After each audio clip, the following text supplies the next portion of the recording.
मुर्गी के एक अंडे में से जब एक चूज़ा निकलता है तो उस अंडे में ऐसी क्या चीज़ होती है जो उसके जीवन निर्माण और ग्रोथ के लिए ज़रूरी होती है। वह चीज़ होती है कोलेस्ट्रॉल।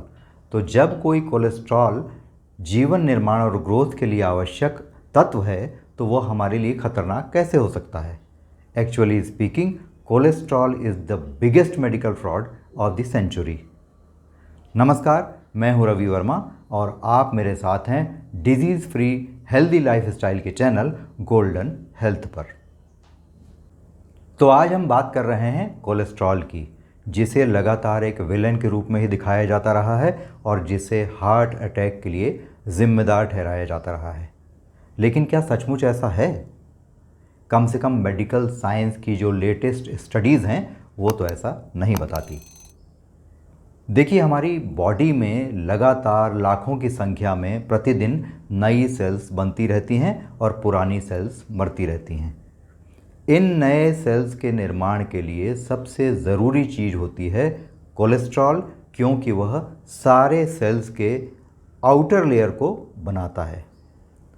प्रकृति ने भी सिर्फ जानवरों को, जिसमें इंसान भी शामिल है, उन्हें कोलेस्ट्रॉल बनाने की मशीन और या उसकी जो कैपेसिटी है कोलेस्ट्रॉल बनाने की, उससे नवाजा है। प्लांट्स जो हैं वो कोलेस्ट्रॉल नहीं बना सकते हैं। प्लांट्स जो हैं वो सनलाइट से क्लोरोफिल के ज़रिए जीवन का निर्माण करते हैं और इंसान या कोई भी जानवर जो होता है वो कोलेस्ट्रॉल के ज़रिए नई सेल्स बनाकर जीवन का निर्माण करता है। देखिए, कोलेस्ट्रॉल जो होता है वो एक तरह का फैट होता है जिसे हमारे शरीर में लीवर बनाता है, और यही कोलेस्ट्रॉल जो है वो हमारे सेल्स का और बहुत सारे हार्मोन्स का बिल्डिंग ब्लॉक होता है। तो अगर हमने दवा लेके इस कोलेस्ट्रॉल को कम कर दिया तो हमने क्या किया? हमने बिल्डिंग ब्लॉक्स की सप्लाई रोक दी, यानी नए सेल्स का निर्माण रोक दिया, यानी अपनी ग्रोथ पर विराम लगा दिया। लेकिन लगातार ऐसा होता रहा है कि कोलेस्ट्रॉल बढ़ गया, कोलेस्ट्रॉल बढ़ गया। यह फार्मेसी की जो लॉबी है, उसका जो माफिया है, उसने प्रचारित किया और नतीजा ये हुआ कि बाज़ार जो है वो कोलेस्ट्रॉल लोवरिंग ड्रग्स से पट गया और हर दूसरा या तीसरा आदमी कोलेस्ट्रॉल की मात्रा से चिंतित है और उसे कम करने के लिए स्टैटिन नाम की दवाई ले रहा है। जो खाने पीने की सामग्री है, जो बाज़ार में चमकदार पैकेट्स में मिलती है, डिब्बों में मिलती है, उसमें भी जिसमें ये लिखा रहेगा कि इसमें ज़ीरो कोलेस्ट्रॉल है, हम सब उसकी ओर ही दौड़ पड़ते हैं, उसी को खाना प्रेफर करते हैं।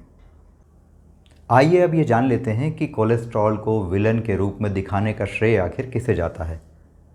एक अमरीकी वैज्ञानिक हैं जिनका नाम है अंसल कीज, जिन्होंने 1975 में 1975 में 7 देशों की स्टडी के बाद यह निष्कर्ष निकाला था कि कोलेस्ट्रॉल के बढ़ने से ब्लॉकेज होता है और ब्लॉकेज के कारण हार्ट अटैक होता है।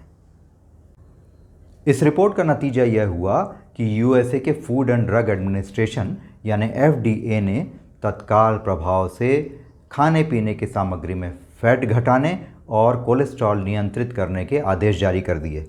कई अन्य देशों ने भी इसी का अनुसरण किया, लेकिन कुछ समय बाद देखा गया कि ऐसा करने से डायबिटीज़ के, बीपी के मरीज़ तो बढ़े ही, हार्ट अटैक में भी कोई कमी नहीं आई और डेथ रेट भी कम नहीं हुआ। अब सरकार को लगने लगा कि कहीं न कहीं कुछ गड़बड़ ज़रूर है। इससे नई मेडिकल रिसर्च का रास्ता खुला। तो 2016 में एक बहुत प्रतिष्ठित medical magazine British medical journal ने एक रिपोर्ट प्रकाशित की। जो रिसर्च के आधार पर यह बताया गया उस रिपोर्ट में कि जिन लोगों ने भी दवाइयाँ लेकर एलडीएल यानी सो कॉल्ड बैड कोलेस्ट्रॉल का लेवल अपना कम किया है, उसमें डेथ रेट ज़्यादा हो गया है। शॉक्ड? और जानिए इस बारे में।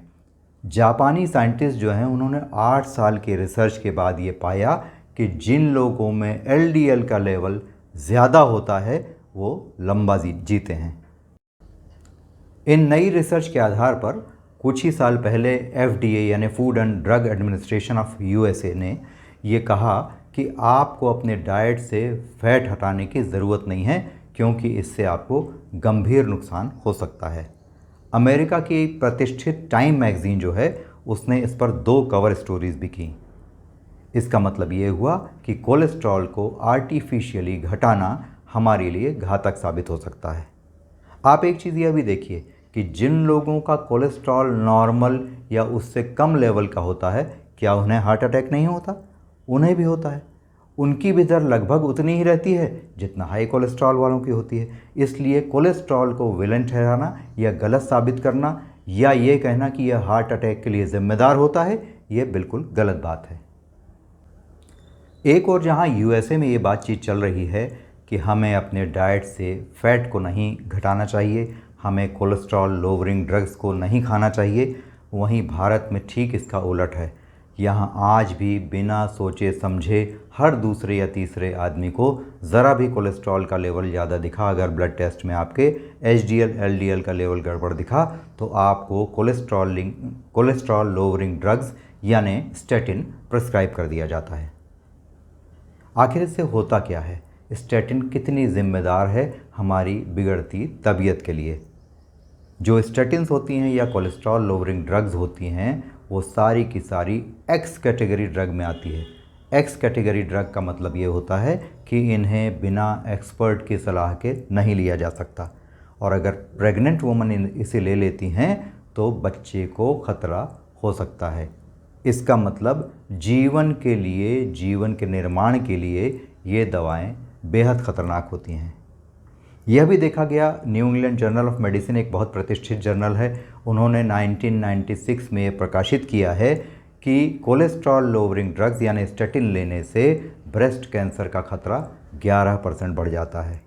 इसके अलावा diabetes, blood pressure, memory loss, erectile dysfunction और मसल्स का लॉस भी इन दवाइयों को लेने से होने लगता है। यानी हर तरह से ये दवाइयाँ ख़तरनाक होती हैं। इसके अलावा एक बात और सामने आई है जो कोई आपको नहीं बताता कि जिन लोगों के बच्चे नहीं हैं या अभी उन्होंने बच्चा नहीं लिया है, ऐसे लोगों को स्टैटिन नहीं लेनी चाहिए, अन्यथा वो बच्चे पैदा नहीं कर पाएंगे। अब आप खुद सोचिए कि जो दवा लेने से नए जीवन का निर्माण रुक सकता है, क्या वह हमारे लिए उपयोगी सिद्ध हो सकती है? शायद नहीं। इसका मतलब ये हुआ कि हमारा जो कोलेस्ट्रॉल था, जो विलेन था, वह अब हीरो बनकर वापस लौटा है। यानी कोलेस्ट्रॉल के बढ़ते स्तर से बहुत ज़्यादा चिंतित होकर दवाएं लेना आप शुरू मत करिए। ज़रूरी क्या है? कोलेस्ट्रॉल जो हमारा लीवर हमारे लिए लगातार बना रहा है। इसका मतलब ये हुआ कि हमें बाहर से ऐसे पदार्थ लेने कम कर देने चाहिए जो कोलेस्ट्रॉल का स्तर अनावश्यक रूप से बढ़ाते हैं। इसका मतलब ये हुआ कि हमें प्लांट बेस्ड डाइट पर ज़्यादा फोकस करना चाहिए, क्योंकि प्लांट्स में कोलेस्ट्रॉल नहीं होता है। हाँ, अगर आप नॉनवेज के शौकीन हैं तो इसका जो इस्तेमाल है वो सीमित कर दें, कम कर दें, तो आपकी सेहत के लिए बेहतर रहेगा। कभी आपको कोलेस्ट्रॉल लोवरिंग ड्रग्स लेने की ज़रूरत नहीं पड़ेगी। इसलिए LDL, HDL, good cholesterol, bad cholesterol, इस सब चक्कर में आप ना पड़ें तो बेहतर होगा। आप अपने लीवर को मजबूत रखने की ओर ध्यान दें, खान पान संयमित और अच्छा रखें, उससे लीवर जितना कोलेस्ट्रॉल आपके शरीर को ज़रूरी है वह बनाएगा और आप स्वस्थ रहेंगे। आप क्या कर सकते हैं उसको मदद, कि आप अपना खान पान संयमित कर लें, फैट की मात्रा को थोड़ा सा नियंत्रित कर लें। उससे क्या होगा कि आप दवा मुक्त जीवन आनंदपूर्वक लंबा गुजार पाएंगे। आपका जो लाइफ साइकिल है, आपका जो लाइफ स्पैन है, वो भी बेहतर हो जाएगा। हमें उम्मीद है कि वीडियो आपको पसंद आया होगा, और अगर ऐसा है तो इसे लाइक, सब्सक्राइब और शेयर ज़रूर करें। जो हमारे अन्य वीडियोज़ हैं उनके नीचे डिस्क्रिप्शन बॉक्स में दिए गए हैं, उनके लिंक हमने वहाँ शेयर किए हैं। Thanks for watching.